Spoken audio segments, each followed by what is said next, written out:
Can't do it. We'll do it live. Do it live! I'll write it and we'll do it live! Mister, will you please wake up, wake up, wake up, wake up, wake up?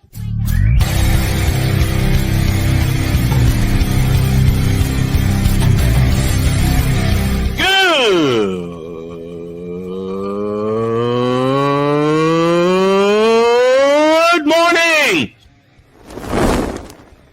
Snowman here to all you Brock Purdy and San Francisco 49er haters. Shut up! I gotta thank you, Shane. I mean, whatever happened to the games where breaking 100 points was, I don't know, unusual?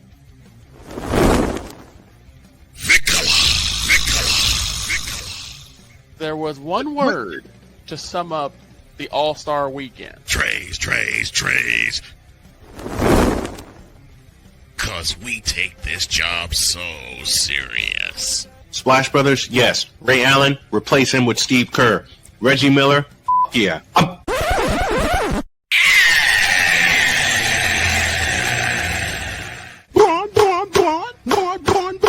What in the all types of blue hell?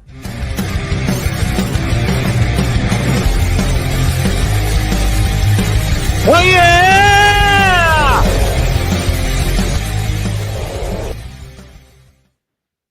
We're back. Good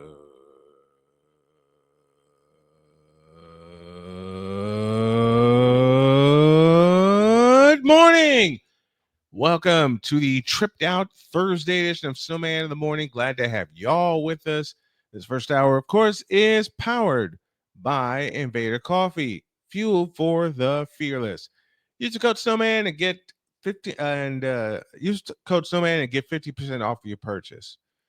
All right, folks, it's draft day, so I have someone very special in hour one, and you know who takes over hour two. So let me not waste any more time because he's been patiently waiting for me. Please welcome the return of a very dear friend who will help us with our NFL coverage in his 8th season with us, Mike Debate from Patriots SI. Good morning, Mike. How are you, buddy? Brian, I'm doing well. It's an honor to be back with you here on the airwaves.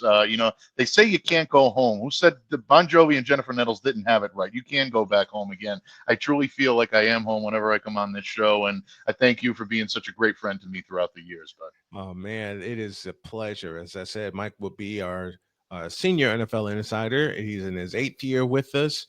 And today is the day. It's draft day, so everybody has put out their mock drafts. And Mike and I talked about this when he asked me, why don't you put out a mock draft? It's pretty simple. You don't know where everyone's going. And then when the draft happens and something and the pick that you wanted to go first didn't go first, and then everything's thrown out the window. It's like doing an NCAA March Madness bracket. It's true. I mean, things fluctuate right up until the very moment Roger Goodell takes that podium and says we are kicking off. And in this case, this year, it's the Tennessee Titans who are first up on the clock. That, to me, is really when the time for the talk is truly over. Right up until then, it's anybody's guess as to what's going to happen. So I think this year there's so much intrigue in terms of what teams are doing. Hearing a lot of different things from teams this year, believe it or not, Brian. A lot of the scuttlebutt and a lot of the insider information that I'm getting, not just from the New England Patriots, the team I do cover, but from a lot of NFL teams and a lot of sources that I've spoken with, is that teams are really going based off of value for what they are looking for their own team. They're not necessarily worried about leaving potential generational talent on the board. If they zeroed in on a player or a particular group of players that they believe are going to help to move their roster forward, that's the guy they're going to go with. They're not going to worry about necessarily leaving someone on the table because he happens to be there. I think you're going to see a lot of that over the course of the next 3 days. I think a lot of the teams that you see here in the NFL making these picks this weekend are going to go based on the best fit for their team, not necessarily who's ranked highest on the big board. Mike Debate joining us here during hour one. He will join us for the full hour. And we're talking all things NFL draft. It is tonight at Lambeau Field in Green Bay, Wisconsin. And we're going to break some teams down. And I'm going to start in Tennessee because I've read quite a few mock drafts. And the insider information I'm getting is crazy because they're looking at a quarterback, and the quarterback that they're looking at, according to those that I've spoken to, is Cam Ward out of Miami. Mhm. Yeah, I mean that's a consensus pick. It seems to be the way that the Tennessee Titans are leaning. Mike Bergonzi confirmed on Tuesday, or I don't want to say officially confirmed, but he basically said everything but an official confirmation that Cam Ward is going to be his choice. And look, you know, I don't think it's a shock to a lot of people. I think people knew coming into this that Tennessee was probably looking at an upgrade at quarterback. Cam on the board right now. They feel him to be the best fit for their team moving forward. But, this is a class, Brian, that's very, very difficult to eyeball who's going to be that quarterback of the future, that guy that can take your team and propel it into the next, echelon of solid contending teams for many years to come. Is Cam Ward that guy? I know the Tennessee Titans are hoping he is. For their sake, he needs to be in order for this team to really rebound. Because to swing and a miss on a number one overall, that's a hole that's very difficult for teams to crawl out of. I'm not saying that's going to happen in Tennessee. I happen to think that Cam is a good fit there, but they need to be absolutely sure this is the guy that they're going to hitch their wagon to for a number of years to come. Yeah, they have to be sure because they're in need of a franchise quarterback. They haven't had one since Steve McNair was in Tennessee. And of course, if you have a quarterback, you know how I think with every team in the league, you can have all the stars that you want in your skilled positions, but you're nothing without an offensive line. That's something Tennessee definitely needs to address. Absolutely. For years, we've been saying it here on this program. I've been saying it on my previous podcast, all over the airwaves throughout any NFL fandom podcast. You'll hear build from the trenches because that's where the championships are won. It's not the sexy pick, but a lot of times using those high level picks to draft solid offensive linemen, sustain teams for many years to come. We've seen the dynasties do it. And we've seen the teams that are, perennially contending year after year for Super Bowl berths. They always focus on fielding a solid offensive line. So if the Tennessee Titans are going to do that, and Cam Ward is their guy, and by all indications that he is, they need to continue to grow this team by surrounding him with solid talent along the offensive line. If they do that, then I think Cam Ward will be a solid fit and a very good fit for Tennessee for a number of years. They got to build that offensive line. Of course, they don't have Derrick Henry. We're spending a lot of time with Tennessee because they are on the clock. They pick number one. Let's jump down to number 11. You know the team that I love and I cover. That's the San Francisco 49ers, littered with injuries, poached in free agency. They freed up a lot of money because they are talking to Brock Purdy and they are going to correctly sign him to an extension. The line is first. And for many of the big boards that I've read, they're going to stick with that and build on the offensive line because that's the one thing they really need with the return of Christian McCaffrey, the return of Isaac Guerrero. They're going to find a couple of running backs in the second, third, and fourth rounds, in the later rounds, because they always find a gem in the later rounds. Joe Montana, hello. But they must protect, I beg to say, their prize pick in Brock Purdy, who's gone from Mr. Irrelevant to someone very relevant for this team. So they are thinking and looking offensive line for sure. Oh, without a doubt. I think that the only way that you might see them deviate from that is if a scenario that last week I would have told you is unthinkable, today I'm telling you is not completely out of the realm, and that's defensive tackle Mason Graham falling all the way to number 11. If they do that, I do expect the San Francisco 49ers to at least kick the tires and take a strong look at potentially drafting Graham. But other than that scenario, I completely agree. I've seen a lot of people say defensive line or maybe edge. I think there's some talent fit issues within the prospects that are going to be available at number 11. So I don't see them doing that unless they feel that they're going to be locked into a player that's going to vault them into that next step. But there will be players available at that number 11 spot that I believe could help this team. Guys I'm looking for right now, primarily scouting some tackles. I know they could use some help along the entirety of the offensive line. The guy that I continue, to hear Talked about with them is Kelvin Banks Jr., the tackle out of University of Texas. He could be a possibility. I definitely like what he brings to the table. Someone that I continue to scout for the New England Patriots as a possibility. Missouri tackle Armand Membu. If he ever falls to number 11, I don't think the San Francisco contingent could run fast enough to the podium to be able to pull him in. He is a phenomenal talent. I think probably one of the most physically gifted of all of the linemen that's in this class right now. So these are the names to expect for the San Francisco 49ers, and don't necessarily discount offensive tackle Josh Simmons out of Ohio State. I know he's coming off of an injury. This is an awfully talented kid that could have been I believe, in the mix for the number one tackle in this draft had he not suffered his injury. So if he's been given a clean bill of health, and by all indications he has, that's a name to watch as well. Kelvin Banks is the name that I'm looking at for San Francisco. You mentioned big tackle out of Texas, great blocker, great footwork. He can, and here is the bonus that I love about Kelvin Banks. He can play on the edge at tackle. He can also slide inside. So he is a great offensive lineman who can play outside or inside. And it's the interior line that the 49ers are building up with some of the picks they've had in the past. They've lost a couple to free agency, including Mike McGlinchey, who is now in Denver. But that kind of skill, that kind of versatility is what the 49ers have had in the past. Guy McIntyre, Jesse Sapolu, Steve Wallace, Harris Barton. And it's the kind of versatility they continue to be and continue to look for. Without question. And Banks is so well suited to be able to play on either side. Don't forget, when you look at what he's been able to do and the accolades he's been given throughout the years, this is a kid who won the Outland Trophy. That is the best interior lineman in the country. He also won the Lombardi Award for the best overall offensive lineman in the country last year. So a lot of talent. He's got an explosive first step that really helps him close on opposing defenders and be able to seal off blocks. I like the way this kid is suited to block in the run game. That's so important for a Kyle Shanahan offense.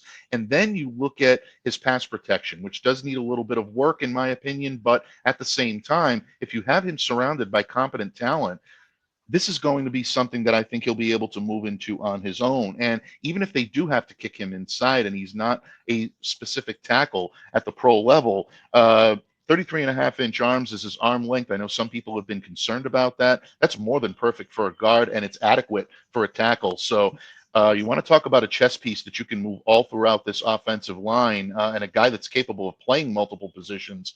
Yeah, Banks would be, I think, a very good fit in Santa Clara. And looking at that and looking at Banks and how he fits, I want to bring up a lineman that played three different positions and it was a Pro Bowler at three different positions for San Francisco. You know this name very well. Jesse Sapolo out of Hawaii is who Banks reminds me of. Oh, very much so. Yeah, you can see it, the footwork. And I'm glad that you mentioned that because, as I said earlier, an explosive first step, his ability to close around an opposing defender, these are all things you saw Jets do for a number of years. So, yeah, I think that in a lot of ways, there are a lot of mirrors to his game. And look, I know every single year we all hear about the buy-in to the game of football, the love for the game of football. I think you're seeing someone like a Kelvin Banks Jr. that will come in and find that love for the pro game in a organization that is steeped in tradition in the San Francisco 49ers. You walk through the doors of the 49ers organization and, the big organizations have this, Brian, the Steelers and the Packers and, for lack of a better term, I'll throw my own team into that hat, the New England Patriots in the last few years, the Kansas City Chiefs. These are teams that have that pedigree the moment you walk through the door. If you're not motivated to play for a franchise like that, probably don't belong in the league. So anyone concerned about Kelvin Banks' buy-in to the game of football, I would not be worried about that. Everything that I've heard says that he's locked in, dialed in, and he's ready to contribute day one. So again, if the Niners are looking at pure upgrades on the offensive line, I think Kelvin has a chance to be there at number 11. As a matter of fact, I think my prediction is that he will be. I think this is a great pick for Shanahan and company. Let's go up to number 4 and your beloved New England Patriots. rebuild all the way around with the number 4 pick. Who do you look at for the Patriots to draft, and how will that particular pick fit with your team? Well, again, I think it comes down to need. I think it comes down to desire. I look at the Patriots right now and I say that ultimately I do believe they'll decide on Will Campbell, the offensive tackle out of LSU. Now, I know, again, arm length, wingspan length has been the knock on Will. Everyone else has been or everything else in his game has been highly praised. Whether you're looking at his ability to do what he does along the offensive line in terms of footwork, in terms of being able to stay with his, opposing defenders, he's able to do it. The one thing that I think is really, the one thing that I think is very much a part of what he is able to do is keep his prey in front of him. He doesn't get beat very often, and that's very, I don't want to say odd, but I think it's very unusual for someone with arm length or wingspan, types of issues. So it shows, I think, a great deal of athleticism. This is the Patriots' biggest need. They have not had a solid left tackle the way that they've needed to for quite some time. And at this point, Campbell gives them the best opportunity, and I think they will get that opportunity with him. The only way I see them going elsewhere is if for some reason the Giants or the Browns do something unexpected and either Travis Hunter or Abdul Carter are there. I'm a firm believer in not leaving generational talent on the board. I think they'll at least kick the tires, but save for that, if they're pick and stick at number 4, it's Will Campbell out of LSU for the Pats. We'll keep taking a look at teams in the draft and their needs. We'll pause for a break. Mike DeBake, our senior NFL insider, is with us for the entire hour. What are your picks for your team? Drop them in the chat and we'll compare notes. Let's take a break. More draft talk with Mike DeBake. Snowman in the morning, back in the deuce.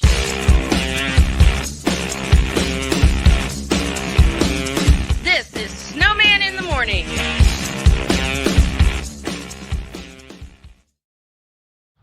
People tell me how lucky my daughter is to have been adopted. But really, we're the lucky ones. Learn more at adoptuskids.org.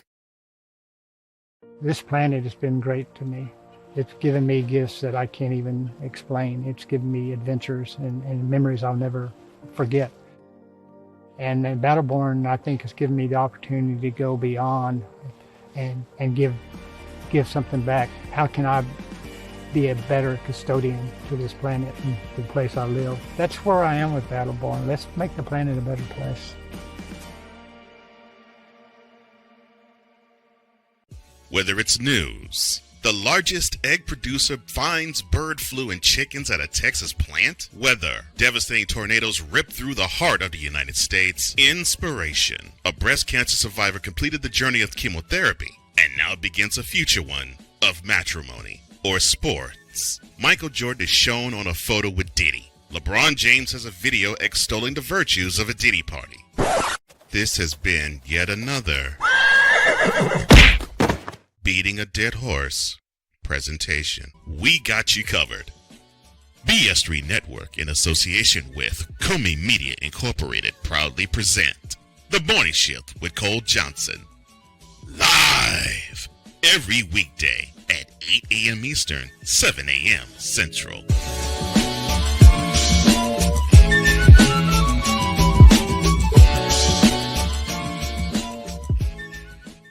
Here's an important message from the Diabetes Solution Center. Do you like pricking your fingers to test your blood sugar levels? No one does, but it's important to maintain your health. And now, by wearing a small remote device called a continuous glucose monitor, or CGM, you don't need to prick your fingers anymore. It's easy to use and helps you make more accurate diabetes treatment decisions. If you are testing your blood sugar 3 or more times daily, injecting insulin, or using an insulin pump, call the Diabetes Solution Center right now. And if you have Medicare or most major insurance coverage, you may be able to get a new CGM at little to no out-of-pocket cost. Shipping is free, and we'll even bill your insurance company for you. If you are testing your blood sugar 3 or more times daily, injecting insulin, or using an insulin pump, call the Diabetes Solution Center right now to learn how to end the painful finger sticks and get your own continuous glucose monitor, or CGM, at little to no out-of-pocket cost. SeatGeek is the ticketing app for fans like Boomstick Lady. no free throw is safe from the roar of her sticks. SeatGeek helps her find a seat in the direct eye line of the shooter so she can sit where her boomsticks make the biggest boom. Everybody okay? SeatGeek handles the tickets to sports, concerts, and more, so fans can fan. Join the transporter to Hades. Your butt and gut becomes one. Join the reformer of hooker whores. This is my daughter, Placenta Booty Johnson. Join the bronze car. Whenever you are in distress, take off your baseball cap and throw it in the air. Join your very own superhero of broadcasting, Chris Bass. So whatever color crayon they get, they palm it and do 2 circles, and that translates to, I can beat up black people. As she takes you through the week's paces in Baseline. Live every Saturday at 8 a.m. Eastern, 7 a.m. Central, Pacific Time Zone people, just stay asleep when this is on live and just catch the recording. Oh, I'm sorry. Exclusively on the Chris Bass YouTube channel.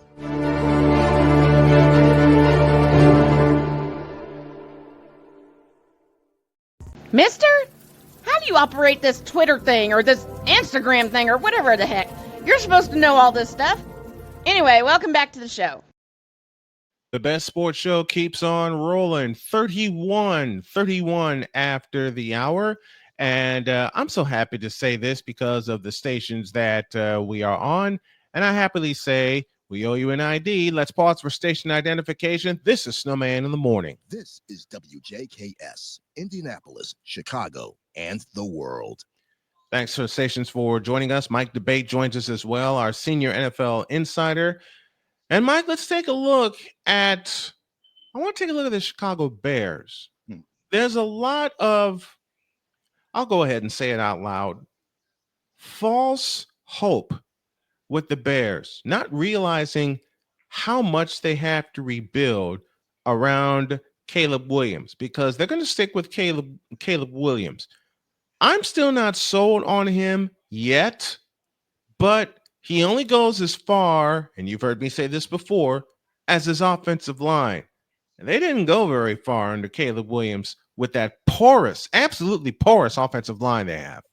Yeah, absolutely. And again, this is a great example of a team with a quarterback with a lot of promise. I'm kind of in the same boat that you are in terms of being a little hesitant to go all in and push all my chips on the table when it comes to Caleb. I still think there are fundamental issues that he has to work through, but I think the Bears are much closer to finding the guy they've been looking for so long with Caleb than they have been in quite some time. So I think he's the guy that they can hitch their wagon to, but it's got to be all about that offensive line. The one thing that makes me feel a little bit better about Chicago, and I don't think this is the only move that needs to be made here, I think they need to continue to make more, was the addition of Joe Thuney in the offseason. You know, from my years of coverage up here in New England, Thuney is one of the most gifted offensive linemen I've ever had the chance to cover, and going to Kansas City only enhanced his game. Now, yes, there's been injury history over the course of the last couple of years. He's getting a little longer in the tooth, but I don't think you're going to find a lineman anywhere in the NFL that knows more about playing every position on that line than Joe Thuney. He's done it all. He's played tackle. He's played the interior, which is where he's at his best, and he's taken snaps at center. Now, obviously, you don't want Thuney taking regular snaps at tackle. We saw what happened in the Super Bowl. That's not going to sustain Caleb Williams if it couldn't sustain Patrick Mahomes. So that's going to be an issue there as well. What the Bears have to do is they have to prioritize either finding pass catching weapons or maybe even a running back that could possibly take some pressure off of Caleb moving forward, or building around that line. They sit at number 10 right now. If they stay at number 10, you're probably looking at the same type of crowd that we talked about when it came to the 49ers and their ability and their, players that they're going to be scouting. But at the same time, I also wouldn't completely take a skill position player off the table for Chicago right now.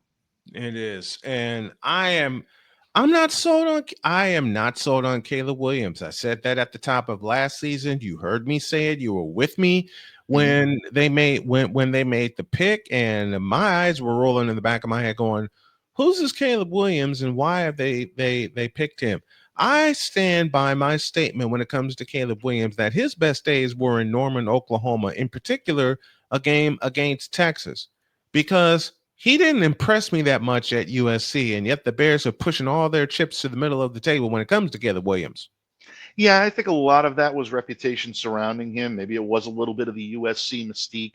I know you heard some of the knock on Drake May coming from University of North Carolina, that it wasn't as big time of a school as an LSU or as a USC, so that relegated him to third. I still think that Jaden Daniels, as much as I am a fan of Drake May, and I love what the Patriots have done to try to help him out, they got a lot more work to do, but I like the approach that they're using now. I still think Jaden Daniels is the gem of that draft class. But again, the Bears were in desperate need of help at quarterback. They saw an opportunity to strike while the iron was hot. If it's any consolation to Bears fans out there, having Caleb Williams is someone that I would feel very secure about seeing the other options in this year's draft class.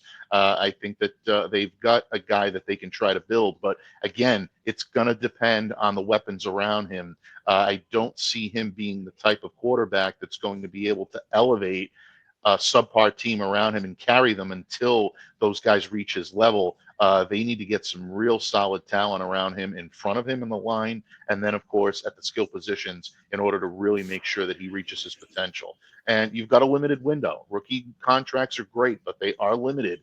And eventually that extension is going to come calling, and the Bears are going to have some decisions to make there. They already have some decisions to make with one DeAndre Swift. And you mentioned the Bears' need for a running back, a backup, especially because they really underused DeAndre Swift. Oh, absolutely. And it makes me laugh a little bit that a lot of people are starting to think that the Bears may try to wait things out. And if Ashton Gianti falls to number 10, then they'll run to the podium to try to pick him up. I don't think Ashton is falling that far. I think a lot of the smoke that you hear about him moving his way meteorically up the draft is followed by a lot of fire. I think this kid is catching fire right now. And I think you're going to see him taken before 10. But at the same time, the Bears need to embrace the running back that they have on staff, and DeAndre is capable of handling that load. So, yeah, I'm always intrigued by the rumors and things like that at this point. But again, I really think that DeAndre is a runner that could complement Caleb's style so well and open things up. This new regime in Chicago is definitely going to have to do a much better job of scheming the talent that they have around Caleb. That's going to be a big part of his development as well. Ryan McCarthy joins us in the Fanatics feedback zone. He says, what are Mike's thoughts of the Jets at 7? The consensus says Tyler Warren out of Penn State, but could they draft a tackle? Let's talk New York Jets, shall we? Yeah, I think the Jets right now are a wild card. I think they could go in a number of different directions. I like tight end for them. There's a very deep class. Obviously, Tyler Warren is the top of the heap when it comes to the prospects that are there, but they could end up going in that direction as well if they choose to go in the tackle direction. Obviously, you want maybe somebody on, the opposite side of Elijah Vera Tucker and someone that can help take the pressure off. If you want someone in the interim, in the middle, this could all be options for the Jets. Right now, they've got all the pieces around them. I think they're just lacking that over-the-top quarterback that could allow them to become perennial contenders in the AFC East. So if they're building a structure and building a foundation for a quarterback to want to come into, a veteran that can lead this team, the best way to do it is beef up that offensive line. And that could be a definite option for the New York Jets. Absolutely. Let's stay in the AFC East and look at the Miami Dolphins. They have done Tua a big misservice since they drafted him. I was the first to say it on this program. You heard me say it. Quite a few others thought I was crazy, but I say again, they have done to a horrible misservice when it comes to Tua Tagovailoa. And the misservice that they've done, 2 of them, as a matter of fact, no running game. I love you, Raheem Mostert, but he can't stay healthy. And second, no offensive line. None. They have done to a misservice, and until they fix that up, they will not be contenders. Oh, without any question. And again, you're looking at a team that is very heavily rumored to be in the market for a tackle, and I think that's exactly where the Dolphins are going to go, or at least the interior of the offensive line. This is a must for this team. The guys that they've got to come in have either not played up to potential, or they weren't capable of handling the load of covering and protecting a quarterback that has his issues when it comes to staying upright and staying healthy. And Tua Tagovailoa, when Tua is protected and he feels secure, yeah, he's as good a thrower as anyone in the league. But that doesn't happen often enough for the Miami Dolphins to be effective. I think Mike McDaniel sees that. I think he's starting to feel the heat a little bit on the seat that he's sitting on in Miami Gardens, Florida right now. So it's, I think very smart for the Dolphins to be looking for offensive line help. And I think they go with that route, whether it be the best tackle available or the best interior lineman available. That's where need is going to meet BPA at that point. And I do believe that they'll go with the best available offensive lineman they can find. Bruce Marmy joins us, and I meant to lead with this morning. He says condolences for the Bears' loss and a loss for the football community. That was an awesome team in '85. Of course, we're talking about Steve Mongo McMichael losing his battle to ALS, and he was a monster for that Bears defensive line. Played with them for 12 seasons and was every bit of what the Bears and Mike Ditka needed when they drafted Mongo. Absolutely. Legend in every sense of the word, whether you're talking about a football player or whether you're talking about the wrestling ring. I think a lot of people, may remember, Steve from his days in World Championship Wrestling, not only, getting in the ring, but also being the color commentator. He touched many lives throughout his tenure and throughout his life. Of course, the New England Patriots family remembers him fondly. He was their draft pick in 1980. So Mongo is someone that is not only being mourned right now by the Patriots organization, the Bears obviously most prominently, and the Packers with whom he played in 1994, but all throughout the NFL right now. And the brave fight that he put up in such a debilitating disease, I think inspired so many. So he will be missed. Most importantly, he'll be remembered, I think, very fondly. And someone who will always be used, I believe, as an example of courage and strength on the field, and definitely courage and strength away from it as well. The football community lost a good one yesterday. Yeah, we miss you, Mongo, and hope that his family is in good spirits. I know they are because they watched him fight ALS. It was all over the news. Me being born and raised in Chicago, couldn't get away from that Bears defense with Mongo. And Mongo, we love you and we miss you, buddy. Let's go to Dallas. What are they doing? I will pose that question right now before the draft even happens or our coverage thereof. What are they doing and what do they plan to do? Your guess is as good as mine, Brian. That is the one team that always baffles me. And it always comes up anytime I'll do work as an NFL insider. People wonder, what do you think of the Cowboys? Well, that's one team that always makes me scratch my head because you never really know what they're going to do until draft night. Look, all indications are that they're looking to lock on to a wide receiver that can help take some of the pressure off of CeeDee Lamb, whether they're looking for a perimeter threat, which according to a lot of what I'm hearing is where they're looking, or if they're going to go, internally and look for a Z option as well, someone who could really be like a 1-1A type deal to CeeDee. But again, you're looking at someone like Dak Prescott who's had his injury history throughout the years, a monster contract that I know Dallas is eventually going to want to shed from their books. I think any team would, considering the amounts that are still owed there. They went out and traded with the Patriots for Joe Milton. I think Joe is a good, solid prospect. I think he's someone that could, turn some heads when he's in there. But there are a lot of intangibles in his game that still need to be worked on. If you're listening and you're a Cowboys fan out there right now, I will tell you, have reasonable expectations for Joe Milton this year. If Dak starts to struggle a little bit, don't be clamoring for the backup to come in right away and say he can right the ship and take you to that next level. There's still a lot that Joe has to work on. But if he does work on it and he gets the proper instruction and the proper tutelage, he can be a solid quarterback in this league, maybe even a regular starter, but he's still a little ways away from that. So in that respect, what do? You want to try to surround this team with good young talent. They could go in a number of different directions at this point, but from what I'm hearing, it's probably going to be somewhere either at wideout or maybe even a good solid pass catching tight end that they feel could be a big weapon for Dak Prescott.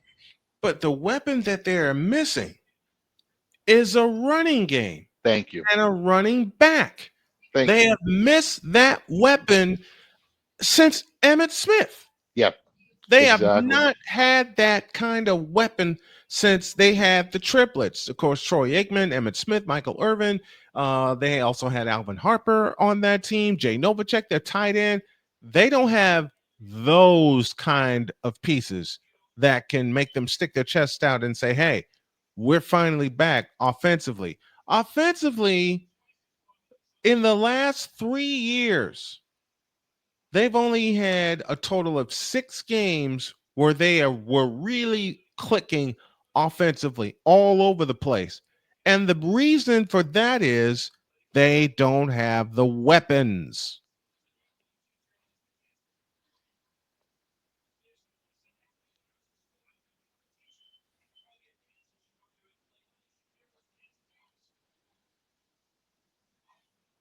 They just don't have.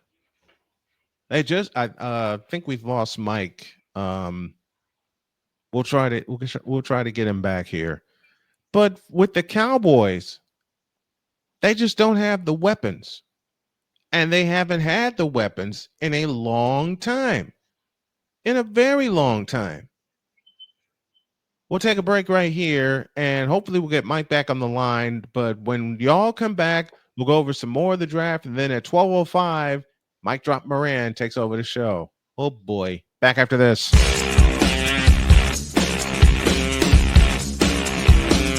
This is Snowman in the morning.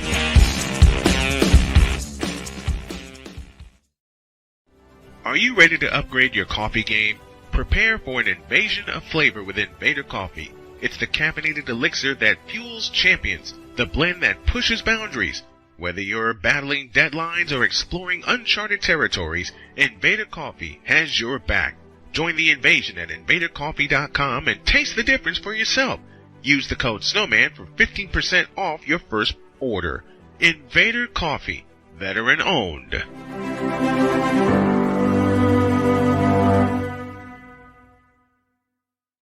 One of the great things about ordering meals from Mother of Macros is that you can do it from the comfort of your own home. Click the national or local delivery link to access the menu, and we'll ship the meals right to your door. We understand you won't always have time to plan, shop, prepare, and cook to provide healthy nutrition for your family, so the process is simple and saves you hours. We know you're busy, so our meals are professionally prepared and packaged. You only need to heat them up and enjoy. We provide macro-balanced, delicious meals, chock full of fresh, local ingredients with none of the stuff you don't want to eat. Plus, our menu changes every week, keeping your taste buds wanting more. We take care of your meals so you can worry about everything else on your list. Mother of Macros.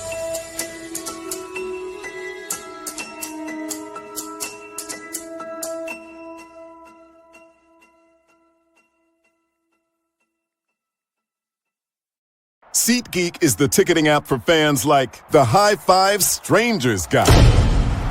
Game-winning interception. First down. Just a nice, solid tackle. If you're in arm's length, you will be swapping skin with this extra berth. You see, he knows SeatGeek got him a great deal on tickets, so he can focus on what he does best, smacking palms.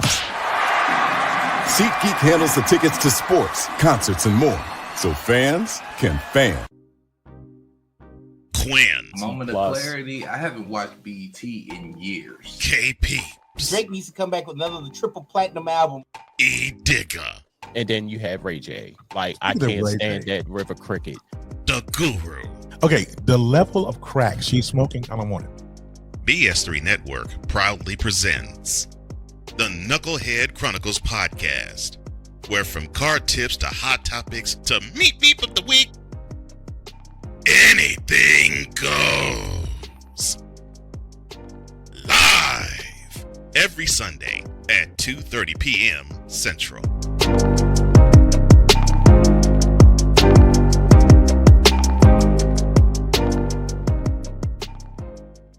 During bad weather, driving can become downright dangerous. What's your emergency, please? Trust Battle Vision Storm, the revolutionary glare reduction glasses that turn your sight bright during bad weather at night or during the day. Watch your ordinary vision become extraordinary. Battle Vision Storm uses light optimizing lenses that block blue rays so you see clearly in heavy rain at night or blinding snow during the day.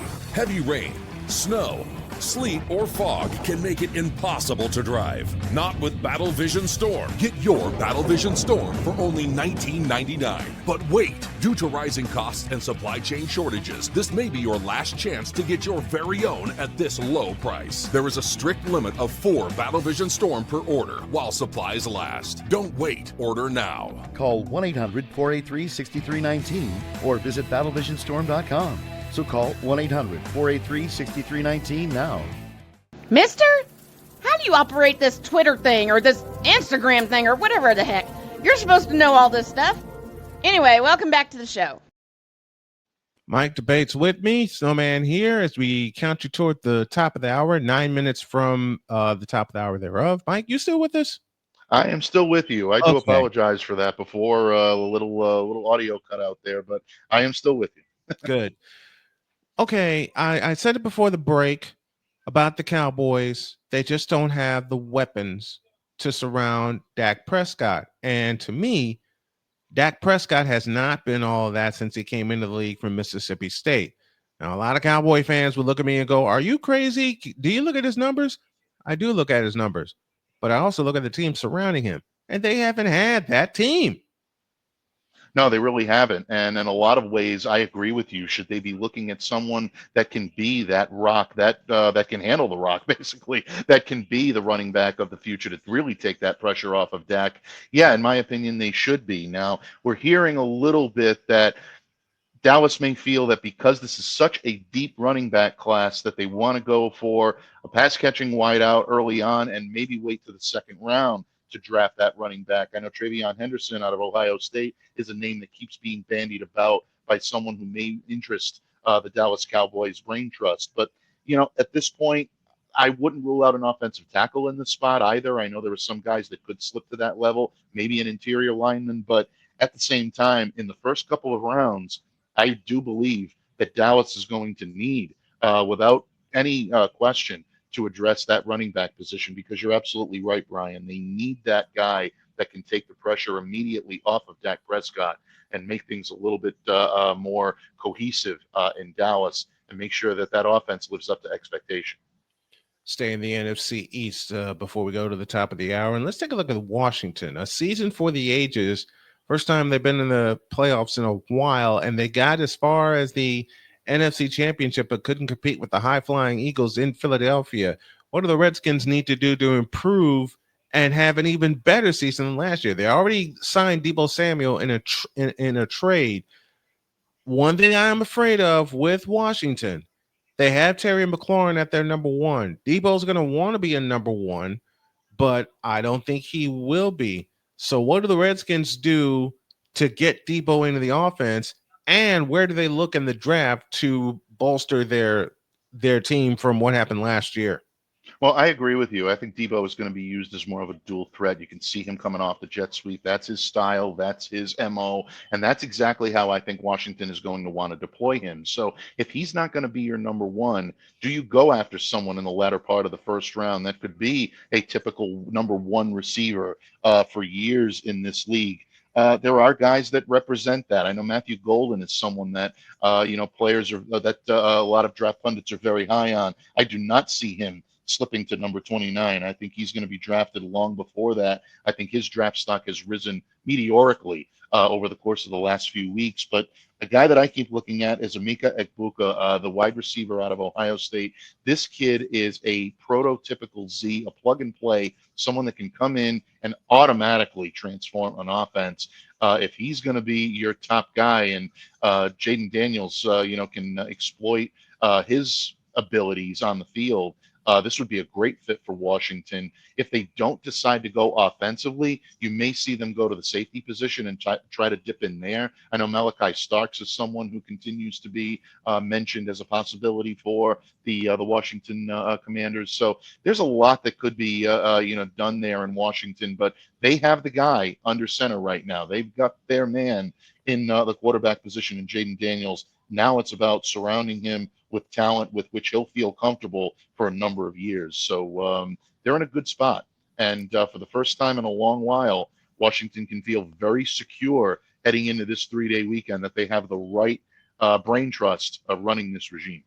Speaking of brain trust, let's take a look at my wife's team. She'll be heading the coverage, and that is the Indianapolis Colts. That team, as long as I've been covering them now, is a mess. And they're still depending on Anthony Richardson to be that guy. Now, they traded for Daniel Jones. I think Daniel Jones is going to wind up being the number one starter come opening day. But what do you do if you're Indianapolis, if you're Shane Steichen, and you want to get some weapons around potentially Daniel Jones being their starter? You have Jonathan Taylor. They sorely misused him, even though he got 1,000 yards last year. But they sorely misused him. Taylor, to me, is kind of a Roger Craig type. Get him out of the backfield and get him some passes. What do the Colts do? And I say interior out, their offensive line for potentially, and I'll say it again, Daniel Jones being their starter. Yeah, if Daniel Jones is going to end up being their starter, this gets very intriguing for the Indianapolis Colts because you've got a number of offensive linemen that can fill a void in Indy and really help to do it. Guys that may be right now ranked toward the bottom half of that first round, maybe even early second round type grade on players. Guys like Gray Zabel, guys like Josh Simmons that we talked about earlier, Josh Connolly Jr. From the Oregon Ducks. These are guys that all of a sudden could rise their way up through the ranks and potentially be an option for the Indianapolis Colts along the offensive line.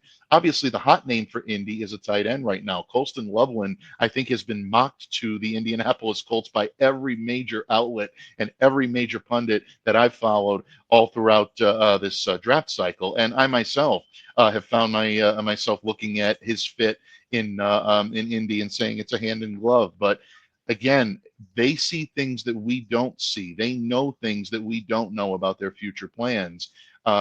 If they are going to be using Daniel, they do have to make sure that he's going to be well protected. And look, that's really the same case with Richardson as well. I mean, obviously he requires, a great deal of protection, but if they're looking at a more pure pocket presence, I really think they should be giving at least a second look towards some offensive linemen. But if it's not, yeah, Colston Loveland makes an awful lot of sense for this Colts team. Colston Loveland, 6'6", 248 out of Michigan. They're all the mocks that I've seen, they're mocking him toward the Colts, which really gives 10-year veteran Mo Alley Cox some help at the tight end position. It wasn't but 6-7 years ago they had three very capable tight ends, including Mo Alley Cox, that can catch the football and catch it well. Right. Colston Loveland could be that hybrid tight end that the Colts haven't had since Dallas Clark. There's a name for you, but Colston Loveland seems the perfect fit at tight end for the Colts. He can start for them immediately and give Mo Alley Cox some help in a two-tight offense. Oh, absolutely. And he is the type of guy that can handle that. He can be your route run around in the field and be primarily a pass catcher, but also I don't think he gets enough credit for being the type of blocker that he is. He's a very complete tight end, and I'm not comparing the two because their games are different, but in my opinion, he's still the best tight end in the game today, and that is George Kittle. He reminds me a little bit of him in the fact that he can be a dual threat and not simply a weapon catching the ball. So yeah, a lot to like with this kid. And again, if Indy feels that they can utilize the other parts of the draft to help fill out some voids along the offensive line, yeah, I think Loveland's going to be wearing Indianapolis blue for at least the next few years. Mike DeBay joining us here as he starts his 8th season of coverage with us here on Snowman in the Morning and Snowman Multimedia. Mike DeBay from Patriots SI giving his thoughts on the draft and the picks therein. Mike, I love you, buddy. Thank you very much, and I look forward to this season with you, my friend. Absolutely, Brian. I'll be along with you every step of the way, and it's always an honor and a privilege. You take care, my friend. Thank you, brother. Thanks, man. All right, we'll take a break, and it's the Token Female Takeover. Snowman in the morning, back in the deuce, man.